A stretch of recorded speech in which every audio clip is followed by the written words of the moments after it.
A Stuart Models beam engine rebuild. This is part 24, reworking the Watts parallel motion. So what is the Watts parallel motion and why do I want to rework it? The clue is in the name, well, sort of. Watts parallel motion gives some support for the piston rod and keeps everything in line. Beam engine piston rods do not have a crosshead like most other steam engines, and without Watts parallel motion there would be some side thrust on the piston rod. This engine is never going to be perfect. It's okay. The engineering standard is, well, okay, but not exceptional. To finish the job, I need to rebuild the parallel motion. There are two things wrong with it. The pins are all over the place and most of them are the wrong length, and the thicknesses vary at the end of the links on every one of them. I'm going to put this right. The engine's still clunking, but at least it's now running. Time, I think, to give it a bit of a clean. It's getting very oily. So before rebuilding the Watts parallel motion, I'll just give the engine a bit of a clean to get rid of all the old oil. Whenever you rebuild an engine, it does need some running in, and on some of the tighter moving parts, the lubricating oil turns black. As I was doing this, I heard a knock at the door, and a parcel had arrived. I've been expecting this parcel for a few days. I wonder if you can guess what it is. It's very well wrapped. It's actually like playing pass the parcel with yourself. And the good thing about playing pass the parcel with yourself is you always win the prize. This is what I've been waiting for. It's from a company called CMD Engineering. These things are excellent. And this is the third rolling road like this I have. It's a 7 1/4 inch gauge one for the 7 1/4 inch gauge model locomotive that I'm repairing. I thought I'd take this opportunity to show you this stuff. British cold pressed rapeseed oil. You can buy it from your local supermarket and it's very cheap. And here's what it does. As you can see, it's naturally high in omega-3. It's a great alternative to olive oil and it's also ideal for frying, baking, roasting and dressing. So what has this got to do with miniature steam engines? It's a lovely colour. I'm going to add some of this to my oil mixture. Once upon a time when I was a computer engineer, I did a job in an oil refinery in Glasgow. I was talking to a scientist at this oil refinery and I asked him which was the best anti-friction additive. And to my surprise, he said rapeseed oil's very good. And I've been adding this to my lubricating oil for a while. I used to make my own lubricating oil, which comprised of 50% steam oil, 25% machine oil and 25% rapeseed oil. I want to see if there's any noticeable difference by adding this to my normal lubricating oil, which I get from a company called Hallett's Oils. I mentioned it in a previous episode. I shook the oil can very thoroughly and before using it, I drained off some of the oil that was already in the spout. Do not mix this stuff with steam oil that you're going to use to lubricate your steam cylinder. This is for lubricating oil only. Now it's time to dismantle the Watts parallel motion. As you can see, the pins are a bit of a mess. I know why. The builder of this engine had a great problem aligning the beam with everything.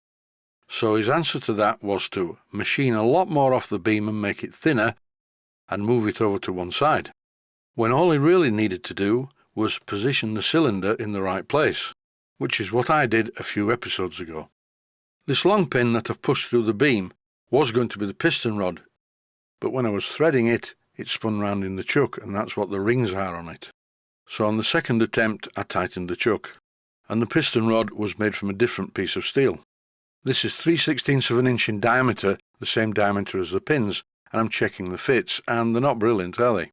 But there is a limit on the amount of time I can spend on this engine. I've already gone over time, really. If I want to improve this situation, I would need to make some slightly larger pins. But I think in this case, the tolerance of 3/16 bar through the holes in the beam will be fine. The other alternative would be to either make larger pins, or I could bush the beam, and I don't want to do that because I don't think the holes are in a particularly good place to start with. All these small problems can build up into a much larger one, but it's a good idea to draw a line and do not go into obsess mode about it. Every one of these links has a different size eye, a different thickness of eye on the end. That's what I'm using the sandpaper for, but in the end I lost patience with that. It was going to take far too long, so I did the job on my 1-inch belt sander. But I didn't show that in the video because it's very difficult to video when my fingers are so close to the belt. I would also recommend at this stage, if you're thinking of doing a job like this, practice on a piece of scrap metal first. and then when your results become consistent, you can have a go on the links. When you finally get your piece of scrap metal to be the right shape, then it's probably a good idea to try it on another piece of scrap metal to make sure it wasn't beginner's luck. I'm checking the diameter of one of the pins, and it's definitely okay, 3/16 of an inch in diameter, or at least very, very close to 3/16 of an inch in diameter. But the pin's far too long, so what I'm doing is marking it with a felt tip pen. Now withdraw the pin, remove the other nut, and then put it in the 3-jaw chuck. What I'm doing here is recutting the thread all the way down. As you can see, the thread wasn't cut all the way down. To cut the thread exactly up to the shoulder using a die, you would normally fit the die the other way round. At least that's what you would do with a proper tailstock die holder, but with my homemade super duper die holders that fit onto a special adapter that I made, all I would have to do is turn the die holder around physically, but for this job I don't need to do that. It's close enough to the shank of the pin anyway. This 2BA thread is far too long, so I'm going to shorten it. To do this, it's a simple plain turning job. At the other end, I also shortened the pin itself too. A final touch with a piece of emery cloth, and that's it, one done. In this clip, I'm refitting this first pin in the beam, and I did exactly the same with every pin that was too long. They're fitted in place with 2 spanners, which makes them very tight, but they aren't tight up against the links. It's just the nuts on the threads that need to be tight. The links must not be tight at all. Once I'd fixed every one of the links, I gave them another coat of oil. Now everything feels slightly more firmer than it was because on one of the links there wasn't a nut on it at all. So after the usual thorough oiling, it's time to test the engine and see whether modifying the Watts parallel motion has affected the performance. And I think that was worth doing. It's not clattering quite as badly. Here I'm working on the column bearings. In this clip, I slackened off and retightened the bearing bolts to let everything align itself. A final check on the valve timing shows me that the air is being admitted just before top dead centre and just before bottom dead centre. But it is minutely out, so obsessively I give it a quick tap with my small hammer. And now I'm approaching the time when I really need to go and lay in a darkened room and take my medication. It's worth it because the engine is now running fairly well for what it is. It will never be perfect, and it still clatters a bit when it's at high speed with a big load on the flywheel. Caution, do not do this.